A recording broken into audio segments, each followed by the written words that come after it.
Namaste everyone. My name is Vikram Dubey and I create videos on spirituality, Naam Jap, meditation and other related topics. So today I am going to talk about the different paths or different yogas that can lead to realization of the ultimate truth or ultimate reality or ultimate intelligence or ultimate soul or God. So whatever name resonates with you, it doesn't matter. Words don't matter because these words are human creation. We created these words. So whether we call God or ultimate reality, ultimate intelligence, divine soul, ultimate soul, it doesn't matter. It doesn't matter to God, right? Because these are human creations.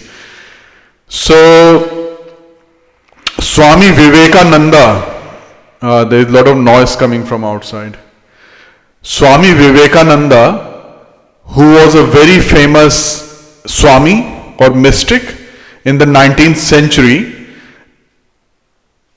and probably you have heard about his name. He became very famous when he spoke during the first Parliament of Religions held in Chicago in 1893, I think 1893, yeah.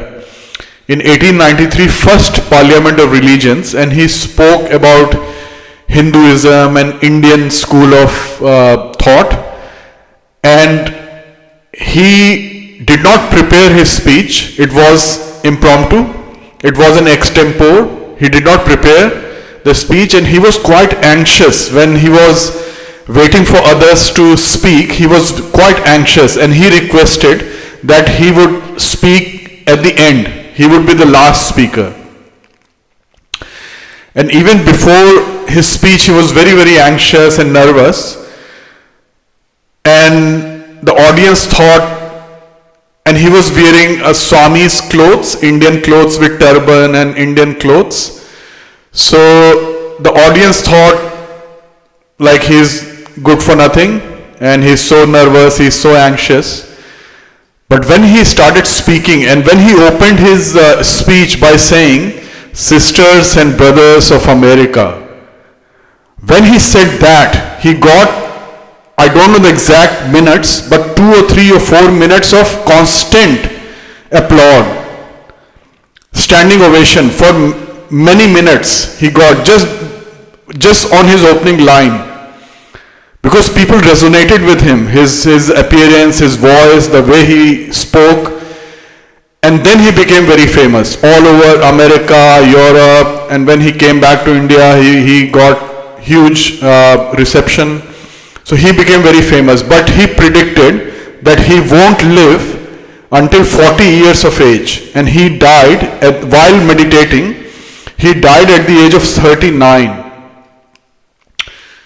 So this is just bit of just bit of knowledge and just a little bit of facts.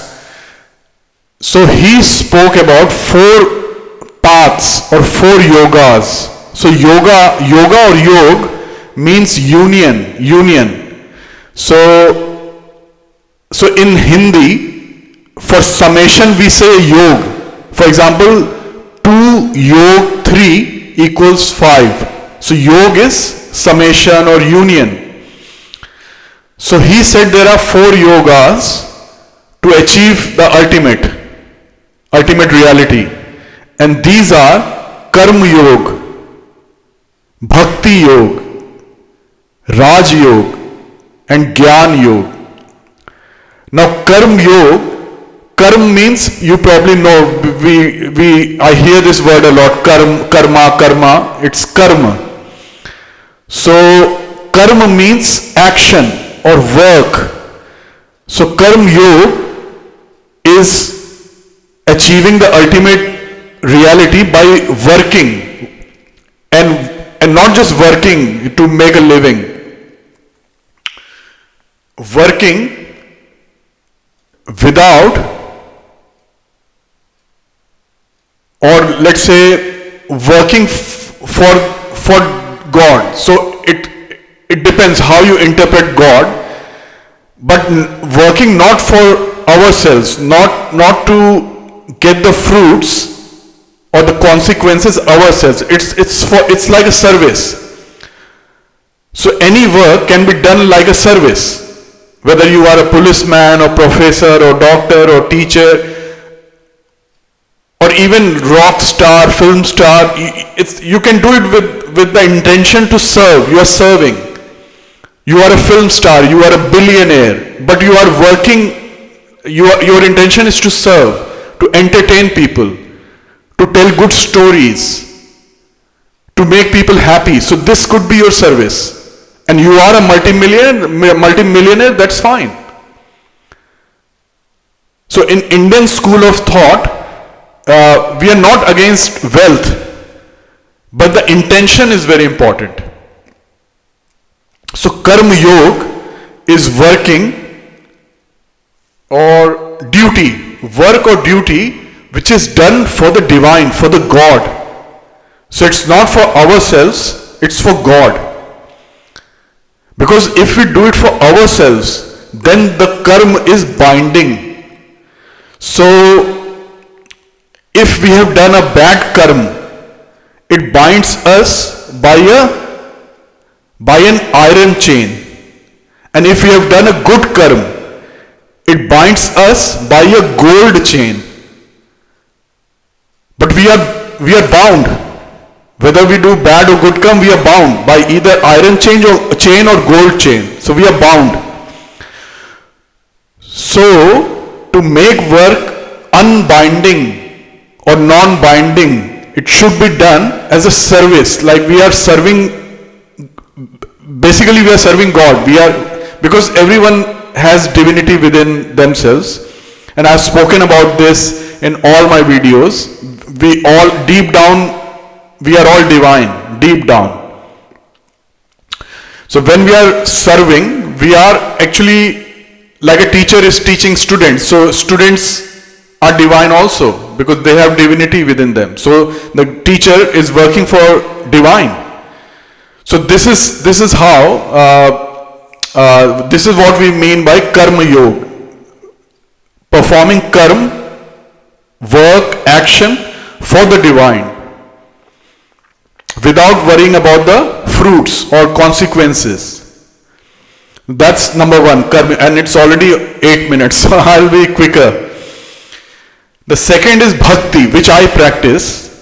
Bhakti yoga, bhakti means devotion, so devotion to God. Now we haven't seen God, we don't know God, we haven't heard God, we haven't touched God, we don't know God. So what's the next best option? And I've spoken about this in all my videos. God's name, Naam. That's why I always propagate Naam Jap, chanting God's name.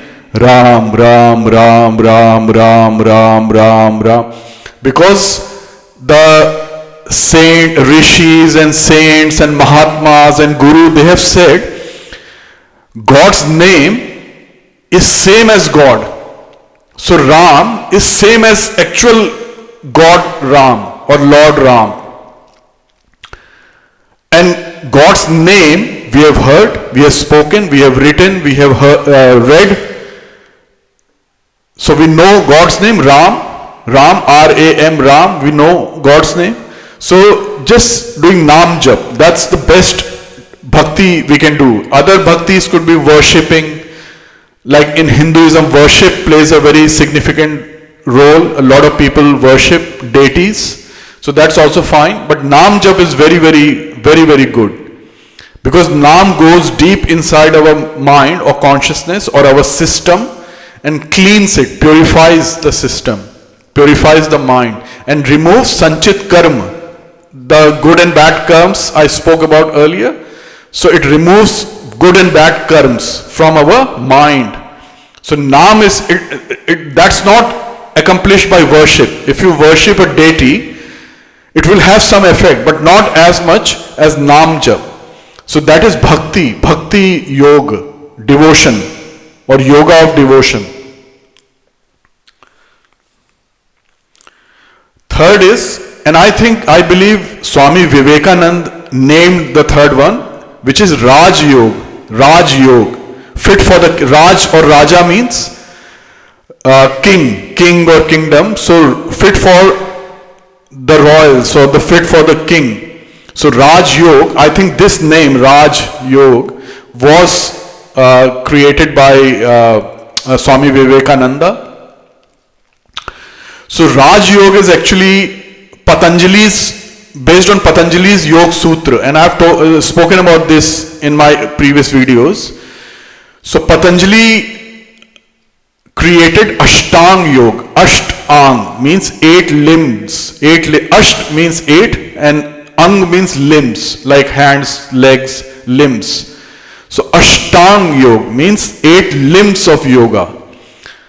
So that is created by Patanjali, and Swami Vivekanand calls it Raj Yoga. So I won't go into detail, but it's practicing Ashtang Yoga, and it's very difficult. Practicing, experiencing ultimate truth by Ashtang Yoga is very, very difficult.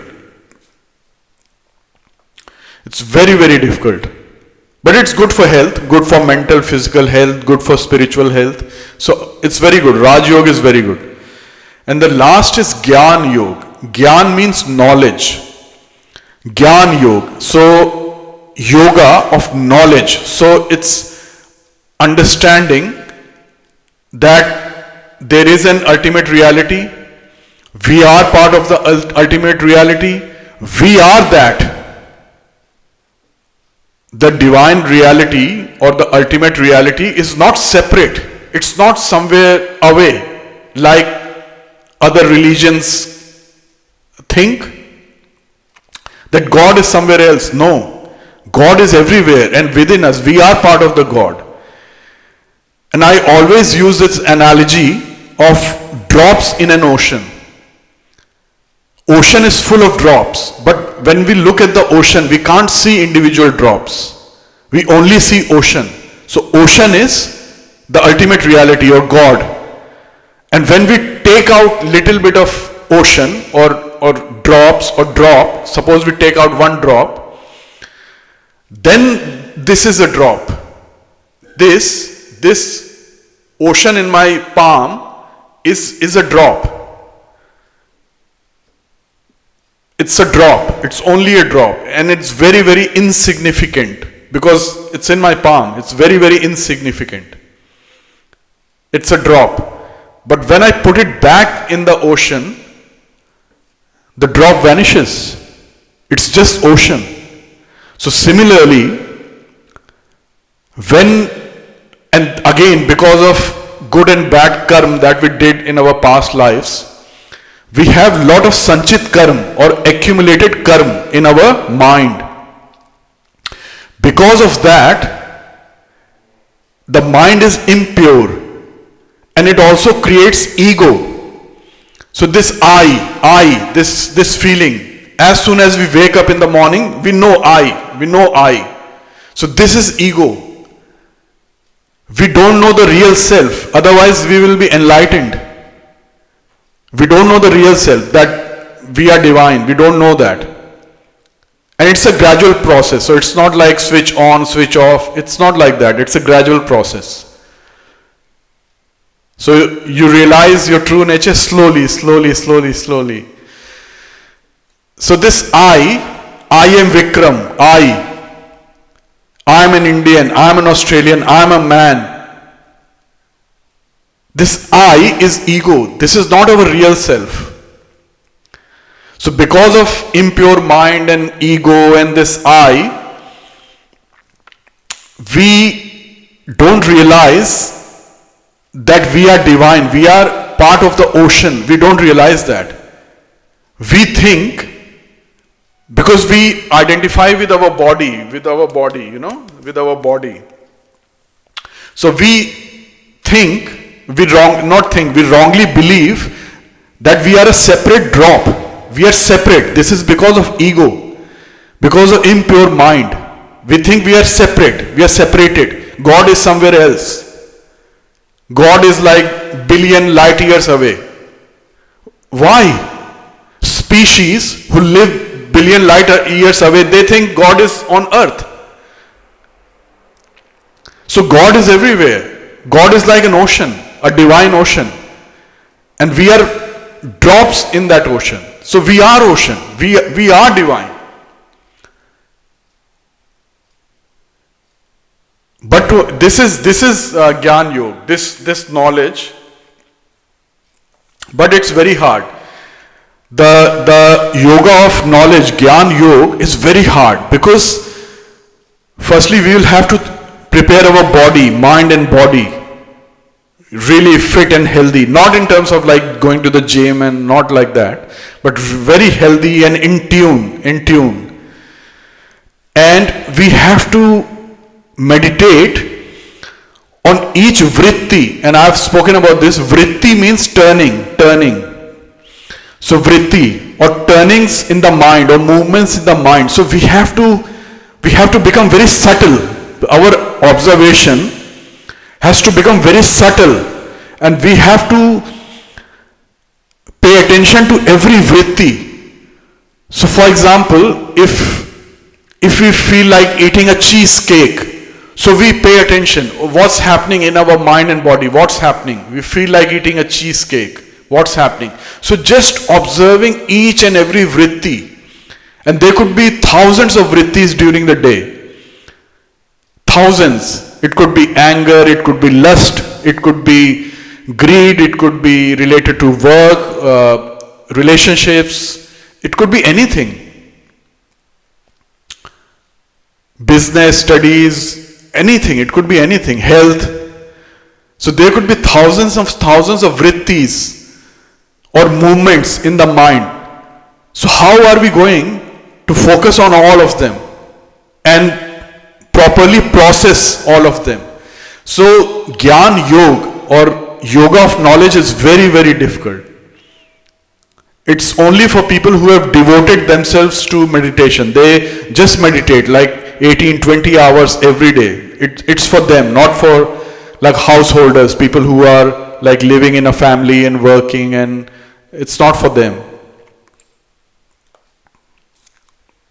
Now I'll briefly talk, it's already 17 and a half minutes, so I'll briefly talk about Gyan Yoga and Bhakti Yoga. Again, little bit more detail. So if we practice Gyan Yoga, the yoga of knowledge, we realize, when we go really deep, we start to realize that, and it's written in Upanishads, it's called Aham Brahmasmi, I am Brahman, or I am the ultimate reality. This is the ultimate in Gyan Yoga, that realization that I am Brahman, I am divine. But there is a risk of ego. If we practice Gyan Yoga, there is a big risk of ego, and as soon as ego comes, because when we are meditating, we are walking on the path of Gyan Yoga, our ego is diminishing. But if we think, or if we start to believe that I am divine, there is a risk of ego going up, and that will destroy everything. So the other option is, which I practice, I've been a Gyan Yogi for a very long time, like meditating, and now for the last 2.5 years, I'm practicing Bhakti Yoga, basically Naam Jap, Ram, Ram, Ram, Ram, Ram, Ram. So I'm practicing Bhakti Yoga, and Bhakti Yoga is similar, but exactly opposite. In Bhakti Yoga, it's Brahman is everything, or God is everything, I am nothing. Now you tell me, what will happen to the ego? If I believe I am nothing, I don't exist, I am nothing, I am zero, I don't exist, only Brahman exists, or only the ultimate reality exists, and only ultimate reality exists in infinite forms. So everything is Brahman. So I am Brahman, like I am not Brahman, I am nothing, I don't exist, but only Brahman exists. So in Vikram, there is Brahman, or ultimate reality. In you don't exist. It's just Brahman. Trees, animals, everything. Everything is Brahman. Rivers, everything is Brahman. And Vikram is just the name of this body. Just the name of the body. We have given a name for so that we can transact in life, we can live a life. We have a name, but everything, my hands are moving because of Brahman. I am not doing it. I don't exist. This is Brahman. The ultimate reality is doing everything. Even in this mobile phone, the smartphone, the microphone, everything is Brahman. So this is Bhakti Yoga. And the beauty is, there is no question of ego. When we realize, or even when we just think and believe that I don't exist, there is no I. Ego comes down straight away. So this marg, this Bhakti marg, or Bhakti Yoga, or Yoga of devotion, this is very, and it's very joyful. Ram, Ram, Ram, Ram. Just chanting God's name, it's so joyful, and it's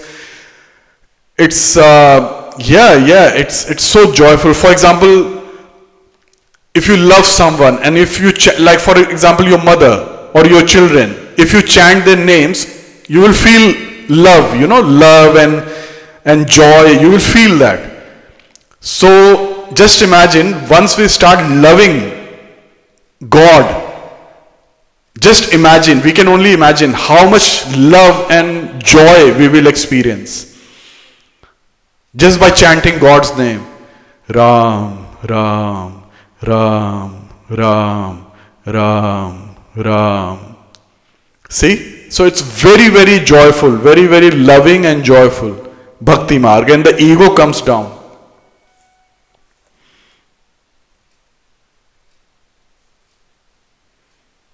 So to summarize, in Gyan Marg, and again taking the example of that analogy of drop and ocean, in Gyan Marg, the drop, we are drops. We are insignificant. When we are alone, we are insignificant because of ego. We are never alone. But because of ego, I am saying, if we are separated from God because of ego and ignorance, so we are drops, we are insignificant. But in Gyan Marg or Gyan Yoga, the drop thinks or believes. Drop is the ocean. When drop is in the ocean, the drop believes, rightly so, that the drop is the ocean because it's one with the ocean. So drop believes it is the ocean. That is Gyan Yoga. And in Bhakti Yoga, the drop thinks or believes or knows that there is no drop. I don't exist. It's only ocean. Alright, I'll end there. If you enjoyed my video, please like, share and subscribe. Write comments, ask questions, and I'll create another video in a few days. Until then, thank you so much. Jai Shri Ram, Ram Ram.